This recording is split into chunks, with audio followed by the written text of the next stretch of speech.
Isang araw, kumuha ang Diyos ng isang dakot na luwad. At hinubog ito para maging isang tao. Hinipan niya ito, at ang tao ay naging isang buhay na kaluluwa.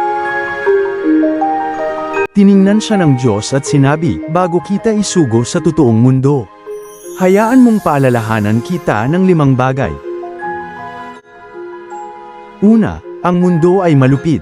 Makakaranas ka ng mga paghihirap, mga balakid, at mga pagsubok. Ngunit tandaan mo ito, biniyayaan na kita ng talento at kakayahan. Gamitin mo ang mga ito upang malampasan ang anumang hadlang. Pangalawa, makakarinig ka ng iba't ibang tinig. Ang tinig ng kaaway, ang tinig ng mundo, at maging ang sarili mong tinig na magliligaw sa iyo palayo sa iyong tunay na tadhana.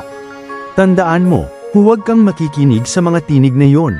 Kung ikaw ay magtutuon ng pansin, at titingin ka sa akin, maririnig mo ang aking maliit at banayad na tinig na nangungusap sa iyo.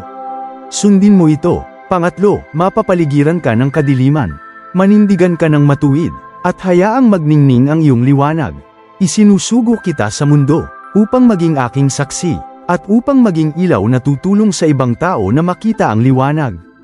Pang-apat, sa iyong paglalakbay, matutukso ka ng karangyaan, at kagandahan ng mundo. Tandaan mo, anak, bagaman inilalagay kita sa mundo, hindi ka taga-mundo. Isinusugo kita, para sa iisang gawain at iisang layunin, ang ibahagi ang aking salita sa mundong naliligaw. Panlima, hindi ito magiging madaling gawain. Makakaranas ka ng hirap, at pag-uusig sa aking pangalan. Ngunit huwag mong kakalimutan, na nalupig ko na ang mundo. Kapag naging mabigat na ang lahat, tandaan mo ito, ako ay laging kasama mo hanggang sa katapusan ng mundo. Youth on the Rock.